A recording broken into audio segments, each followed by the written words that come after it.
Hey guys, my name is Matt Johnson, and today around 5 a.m. or so my time this morning, Panasonic officially announced the full list of specs for their new S1 and S1R full-frame mirrorless cameras. And some of the features are pretty exciting for filmmakers. There are also many articles that have been written about this camera, but the majority of them are focusing on it from a photography standpoint. So they focus heavily on the photography features of the camera. But I, as a filmmaker, want to know the video specs. So I have spent the past about hour and a half reading through all of these articles and compiling the majority of the video specs into this video. And I am sure that some of these specs are subject to change as we get closer to the camera's actual release date. All right, let's get into it. First up, let's talk about 4K video. Both the S1R and S1 are capable of recording 4K video at up to 30 frames per second. That's great, Matt, but cameras have been recording in 4K at 30 frames per second for quite a while now. So what else are these cameras capable of doing?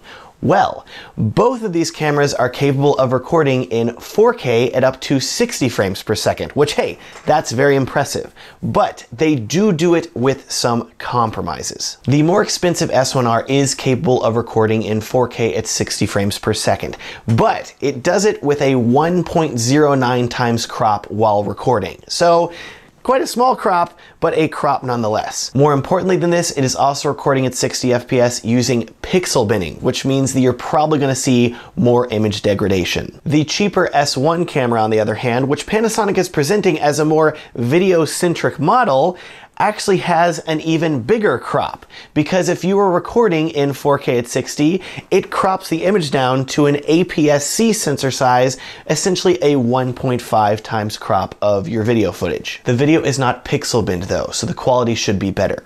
Regardless, this is still a bummer that both of these cameras had to make so many compromises to reach 4K at 60 frames per second. I was really hoping that these two cameras would be the first full-frame cameras capable of shooting in 4K at 60 without a crop. Help us, Sony a7S III. You are our only hope. Next, we need to talk about video recording limits. The good news is that neither the S1 or S1R have a video recording limit whenever you are recording in 4K at up to 30 frames per second. But if you are recording in 4K at 60 frames per second, on the S1, you are going to have a 30-minute recording limit, and on the S1R, you are going to have a 15-minute recording limit. I assume the reason for this is because of the large file sizes and heat that are going to be generated by this camera whenever you're recording at 4K 60. I also saw in the press release that Panasonic admitted that the camera may overheat whenever you're recording for extended periods at 4K 60, so that's something you should also be aware of. Last thing about frame rates, both cameras are capable of recording at up to 180 frames per second,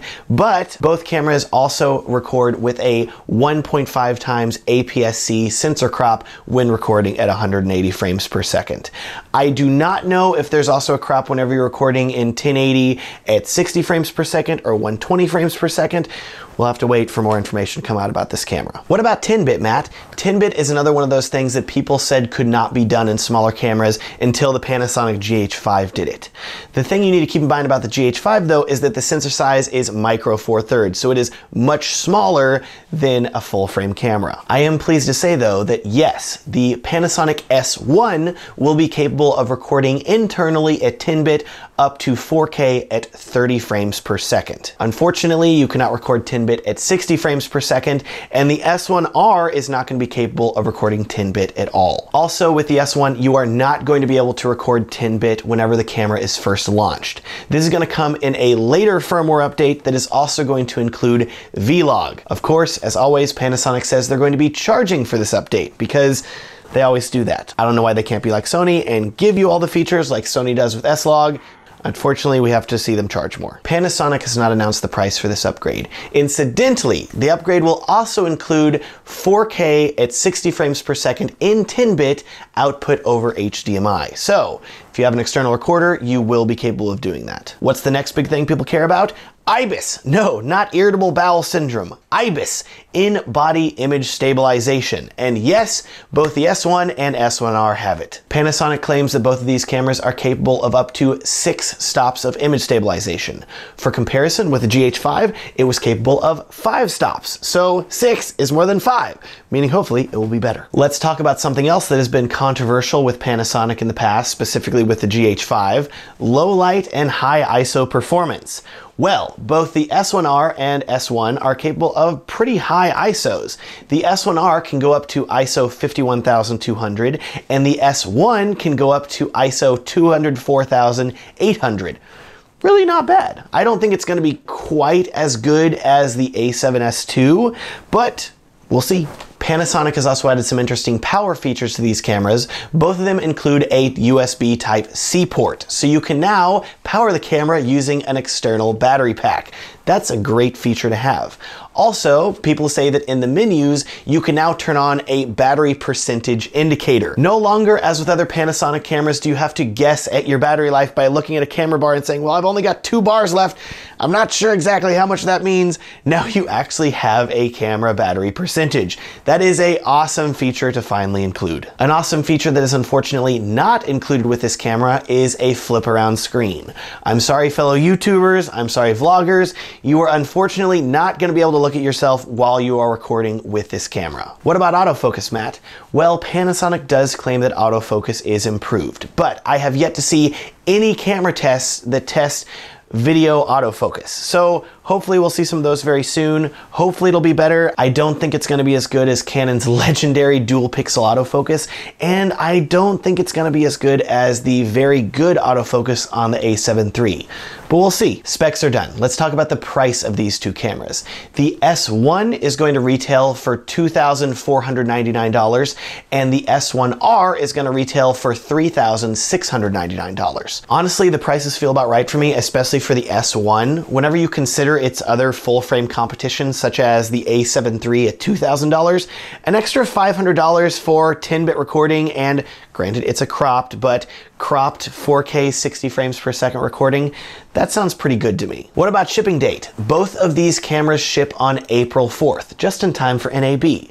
If you want to pre-order these cameras, I have links down in the description. Lastly, I'm sure you're wondering, am I going to buy one? I currently shoot on the Sony a7S II. I'm using it to record this video right now, and I love this camera. But the S1 in particular does look like a pretty big upgrade over the a7S II. It even looks like an upgrade over the a7 III because you're getting 10-bit, 4K 60, and improved in-body image stabilization. But there's always a but, right?